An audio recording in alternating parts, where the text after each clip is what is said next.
you listen to podcasts that sound like this? Hey, welcome back to the Super OK Podcast, where our audio sounds mediocre. Or do you prefer podcasts that sound more like this? Crisp, clear, fun, easy to listen to, and full of awesomeness? Well, then you should check out Spoiler Country, hosted exclusively over at Spoilerverse.com.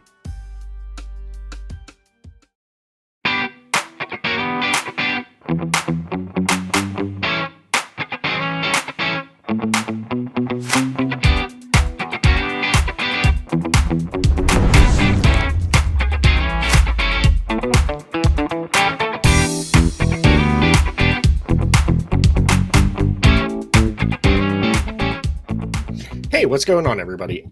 Colton again here with Bridging the Geekdoms, and I'm back with another movie review. You can tell I had some time this week. I actually watched some things, Still behind on Loki, I'm still behind on Bad Batch, and I'm still behind on American Horror Stories, but we're here. We watched some new movies. And if you've if you've read the title of this video, it's clearly A Quiet Place Part 2. Now, Quiet Place Part 1, or A Quiet Place, I guess, came out on April 5th, 2019, because it came out on my birthday that year, so I think it was 2019. And it hit, it hit the world by storm. John Krasinski's first outing as a director. I think he was a director or producer. It was his first outing for one of the two. And he hit it home. I mean, Quiet Place was a phenomenal film. Sorry. It it literally for 75% of the film had no volume at all.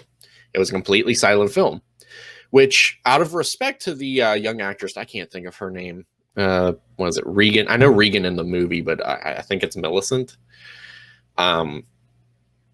Is actually silent in real life, and they throughout filming learn sign language. So everything in the film is actually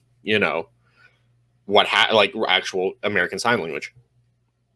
But basically, the premise of the first one is there's these aliens, monsters we don't really know in the first one, kind of elaborates a little bit more in the second one, that have invaded Earth or landed on Earth and are, killing anything that makes a noise. Birds, deer, bears, humans, obviously. So the Abbott family has grown to live in silence. They live, they got a cushioned basement.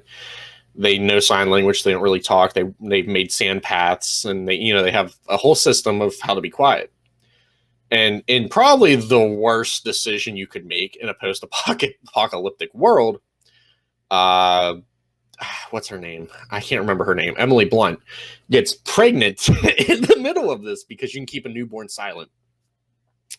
And, throughout the whole, venture, John Krasinski's character shows his son, Marcus. I know I'm mixing these up, but John Krasinski is not the dad's name in the movie. That's the actor, obviously. But so Marcus in the first film is all about hey, you need to learn how to do this to survive. You can't just, sit on the sidelines the whole time. I'm not going to be here forever.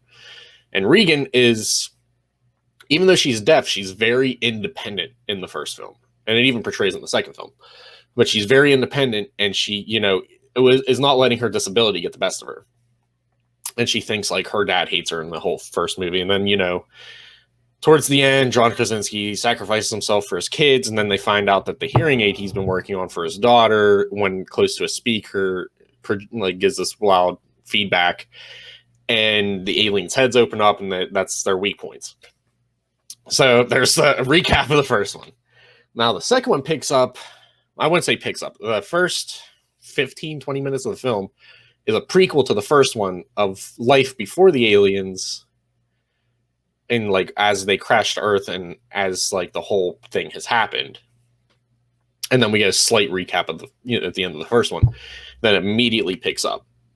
So you see the aliens immediately start attacking everything in plain sight. You see the neighbor that he's friends with and all this other stuff, which kind of takes more precedence later on in the film.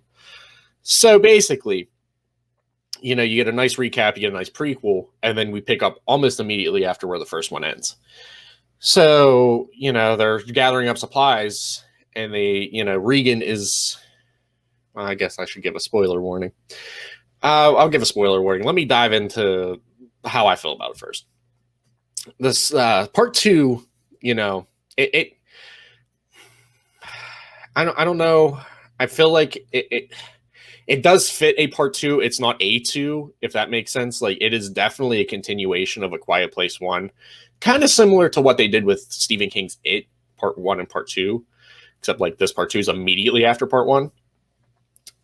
With that being said, I mean, COVID could have had something to do with this, but it definitely doesn't live up to the hype of the first one, in my opinion. It's a good film, but I feel like it's very small.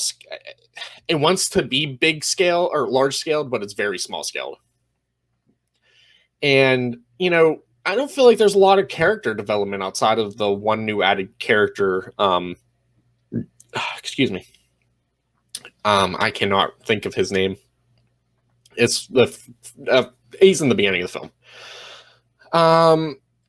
So with that being said, it kind of wants to expand, but it doesn't really, and that kind of throws off the vibe of the movie, especially towards like the end, because it then kind of like it reverts. I don't understand it. The sound, there's a lot more sound in this one than there was the first one. The first one was almost silent. This one it has a lot more noise, and they're like talking a lot more, which doesn't make sense to me, because in the first one they had to be silent or they would die, or, you know, this one they're like whispering and stuff. So maybe they found out ways, or they're maybe not so scared of the aliens anymore.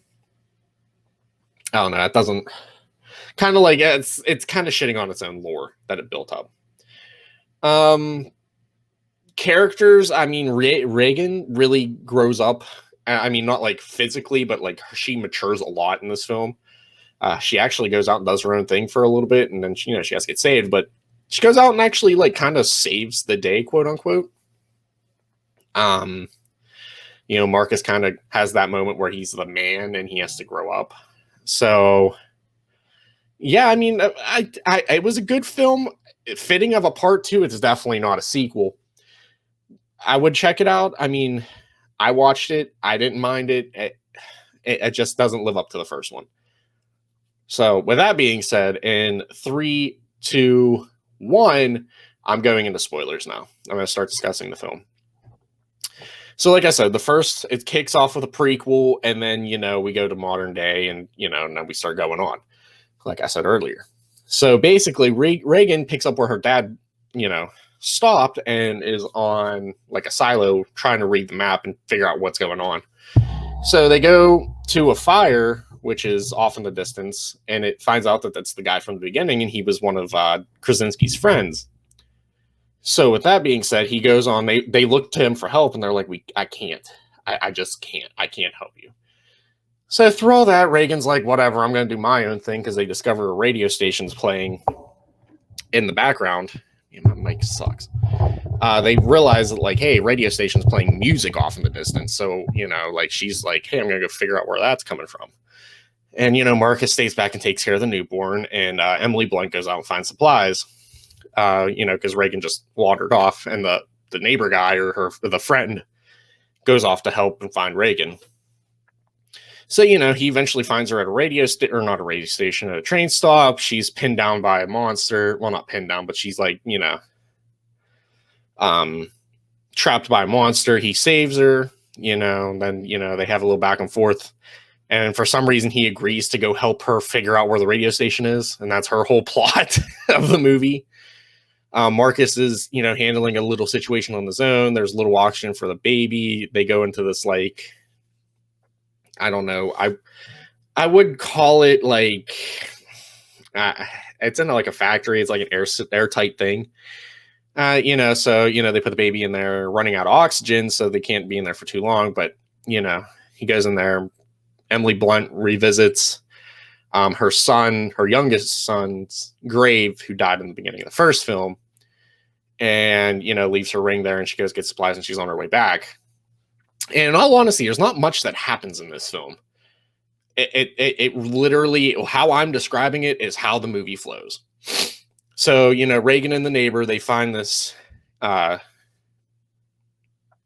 boat on this dock. Well, there's multiple boats, but on a dock, and turns out that like there's some cannibals there that, and they they kidnap. They don't really kidnap, but they tie up Reagan and neighbor guy, and then they make some noise, and the aliens come. They kill them. They aren't important at all. That's literally all they do. They don't injure anybody. They get into a little skirmish. Aliens kill them all. So Reagan and the neighbor guy get on a boat and they go across the shore because, ironically, the song that plays on the radio that they hear is "Somewhere Beyond the Sea." I'm sorry, I'm terrible at singing, but somehow they piece together, go across the lake, where they find a whole campus, well, not campus, a whole like civilization that is living freely. They have, they're making noise, playing music, living life. So, the black guy who's in control of the community, well, not in control of the community, ahead of the community, is like explaining like, hey, we had like 20 boats worth of people coming over, 2 made it. No aliens are here, whatever. So somehow one of the boats from the skirmish that they were in ends up on that island, and boom, there's an alien there, and they, it tears up the place. And then you find out, Marcus is still struggling with the alien. Emily Blunt's still struggling with the alien with Marcus, and, there's an oxygen thing and all this stuff's happening. Again, this is how the movie flows. This is literally like nothing happens 90% of this film, at least in my opinion. It's a lot of character development. It's a lot of growing up. That's pretty much how the film goes. So, Emily Blunt and Marcus are dealing with that. Reagan and the neighbor guy and the black guy, as they lure an alien away from the community, end up at the radio station that's playing the music. And then the alien kills the guy from the community. And it's just those two again in the radio station with the alien. Excuse me. So as those two are dealing with that, in the radio station, simultaneously Marcus and Emily Blunt are dealing with the alien there, and both situations are looking kind of rough. To then Reagan puts her, they find where the music's being broadcasted from, and she puts her hearing aid to the mic, and it echoes throughout the radio and everything, to which Reagan stabs the alien in the face at the radio station, and roughly at the same time Marcus has the radio, he turns it up, and he's dealing with his alien, and he shoots it in the head. And that's how the movie ends. Yeah. It's a lot of character development, and I'm assuming that there's going to be a part 3. It would only make sense for there to be a part 3 to finish this arc. First one's about family, second one's about growing up. What would the third one be about? No clue. So anyway, that's pretty much how A Quiet Place 2 goes, part 2 goes. I would check it out. Would I go to theaters? Yes, support your local theaters. But I would wait to stream it somewhere. It's not really worth like jumping up and going to a theater at this time. I would definitely recommend not doing that for this film anyway. But yeah, let me know in the comments below what you think. Make sure you check out everybody at Spoilerverse. You got us bridging the Geekdoms. You got me at Polygon Warriors. You got We Are VR with Deej. You got Spoiler Country with John and Kenrick. You got all kinds of stuff going on over there. So make sure you check out Spoilerverse. Thank you for checking out the review. Let me know what you think in the comments below. Bye! What's going on, guys? Did you enjoy this video? If you did, make sure you smash that like button. And for more, hit subscribe with that little notification bell. That way, you'll be notified every time a new episode drops. Thanks for watching, and I'll catch you all later.